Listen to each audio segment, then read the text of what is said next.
नमस्कार दोस्तों, जय जोहार। मैं कौशल तिवारी और बिहनिया संझा में आपका स्वागत है। करोड़ों अरबों रुपये के शराब घोटाले के मामले को लेकर कल छत्तीसगढ़ में एंटी करप्शन ब्यूरो और आर्थिक अपराध शाखा एसीबी और ईओडब्ल्यू ने ताबड़तोड़ छापामारी की। 13 आरोपियों के 14 ठिकानों पर जबरदस्त ढंग से छापेमारी की गई और यह छापेमारी आनंद फानन में क्यों की गई, यह हम विस्तार से आपको बताएंगे। क्या इस छापेमारी की वजह छत्तीसगढ़ में चल रहे आईएएस और आईपीएस लॉबी के बीच टकराव का परिणाम है, या सत्ता सचमुच कुछ करना चाहती है, आरोपियों के खिलाफ बड़ी कार्रवाई करना चाहती है? इस छापेमारी की बड़ी वजह क्या लोकसभा चुनाव है? ऐसे कई सवाल हैं जिस पर हम विस्तार से चर्चा करें। इससे पहले हम बता दें कि देश के बाकी हिस्सों की खबर क्या है। राहुल गांधी भारत जोड़ो न्याय यात्रा में निकले हैं और उनके साथ अखिलेश यादव भी शामिल हो गए। आम आदमी पार्टी भी इंडिया गठबंधन का हिस्सा अभी बना हुआ है, तो ममता बनर्जी के मन में सुगबुगाहट शुरू हो गई है कि क्या वह अकेले भारतीय जनता पार्टी से मुकाबला कर सकती है। यानी एक खबर आने की संभावना है कि बंगाल में भी इंडिया गठबंधन मजबूती से चुनाव लड़ेगा। तब ऐसे में भाजपा की नींद उड़नी इसलिए स्वाभाविक है क्योंकि जिन सीटों पर फिलहाल आम आदमी पार्टी, तेजस्वी यादव, उद्धव ठाकरे, शरद पवार, अखिलेश यादव के साथ गठबंधन की खबरें आई हैं, वे साफ संकेत दे रहे हैं कि भारतीय जनता पार्टी 400 पार तो दूर 200 सीटें जीतने के लिए तरस जाएगी। 200 सीट जीतने के लाले पड़ जाएंगे। और शायद यही वजह है कि देश के प्रधानमंत्री नरेंद्र मोदी मंदिर मंदिर घूमते हुए अपने को लोकसभा चुनाव की तैयारी में लगा चुके हैं और कांग्रेस के खिलाफ अब भी हमलावर है। 10 साल हो गए उन्हें सरकार चलाते, लेकिन अभी तक वे अपने कामकाजों को लेकर कम, कांग्रेस और विपक्षी दलों पर ज्यादा हमलावर होते हैं। मोदी की गारंटी इन दिनों खूब चल रही है। छत्तीसगढ़ में भी आनंद फानंद में चुनाव जीतने के लिए महतारी वंदन योजना तो ला दिया गया है, लेकिन यह योजना का फायदा कितनी महिलाओं को मिलेगी अभी कहना मुश्किल है। नाम जरूर प्रकाशित कर दिए गए हैं, लोगों को अपने नाम ढूंढने में परेशानी भी हो रही है, लेकिन ये मोदी की गारंटी का दौर है।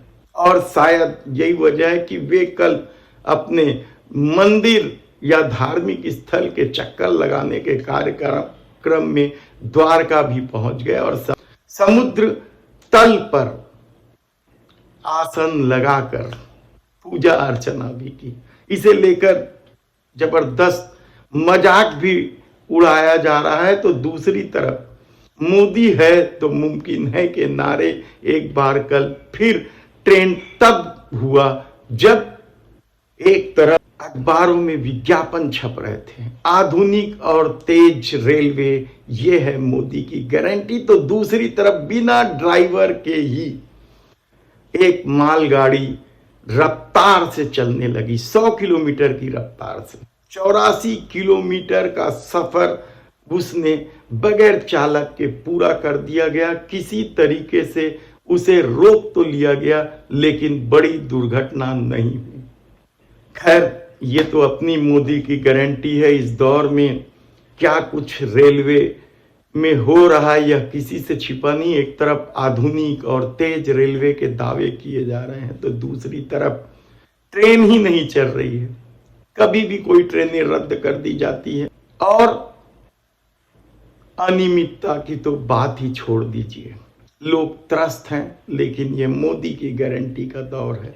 तब हम वापस छत्तीसगढ़ में आ जाते हैं, जहां कल ताबड़तोड़ शराब घोटाले के आरोपियों के खिलाफ छापेमारी की कार्रवाई की गई। ईडी ने रिपोर्ट दर्ज कराई है जिन लोगों के खिलाफ, उनमें बहुत सारे लोगों को छोड़ दिया गया है, बख्श दिया गया है, और जिन्हें बख्शा गया है संयोग से वे सभी लोग आईपीएस लॉबी के हैं, जिनके खिलाफ एफआईआर दर्ज करवाने की बजाय ईडी ने कहा है कि इनसे पूछताछ की जरूरत है।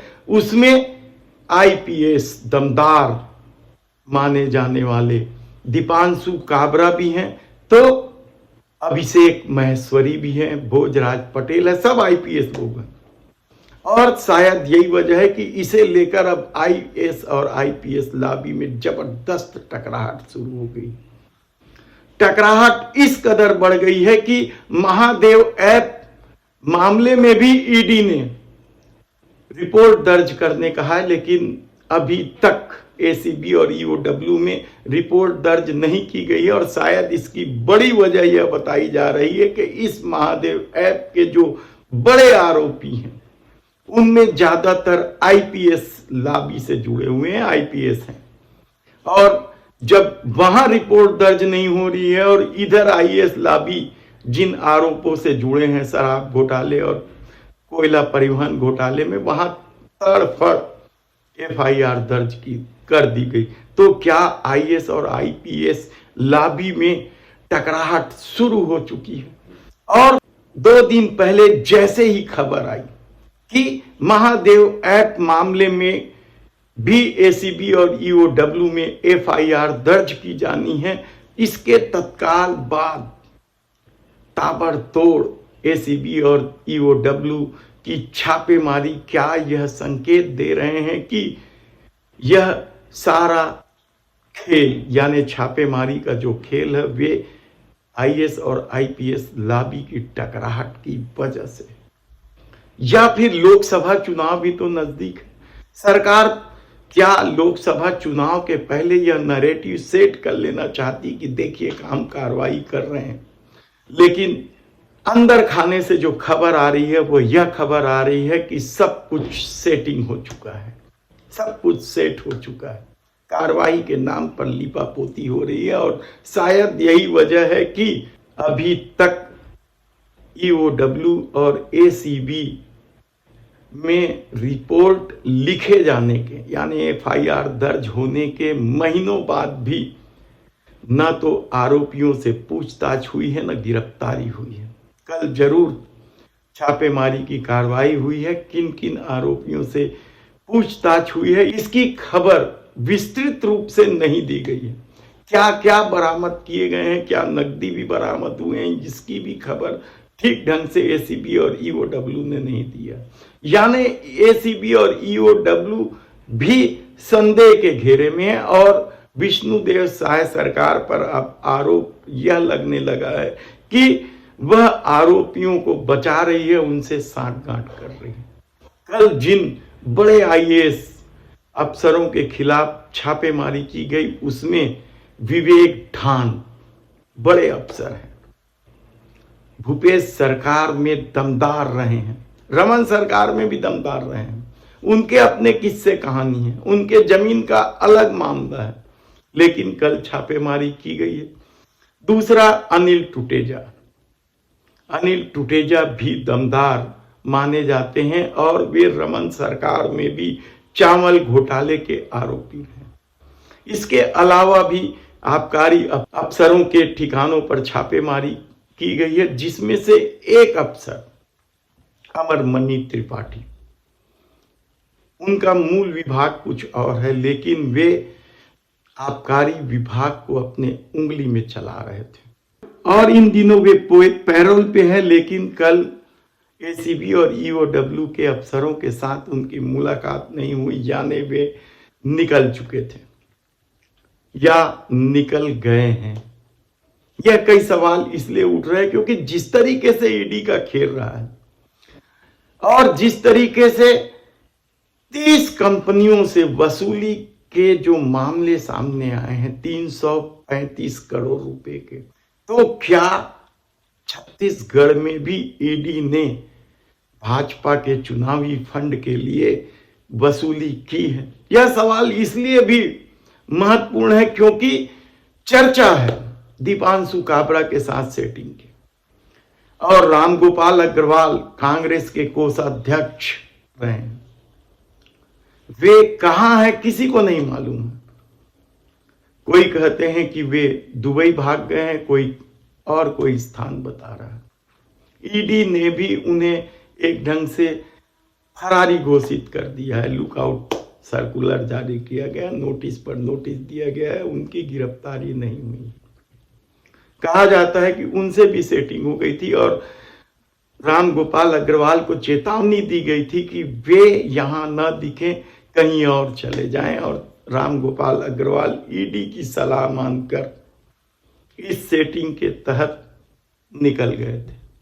तब सवाल ये है कि क्या जो आईपीएस लॉबी के खिलाफ आरोप लगे हैं उस पर एफआईआर दर्ज हो पाएगी, या फिर आईएएस और आईपीएस की टकराहट आने वाले दिनों में और बढ़ेगा, या लोकसभा में नैरेटिव सेट करने के लिए सत्ता कुछ और खेल खेलेगी।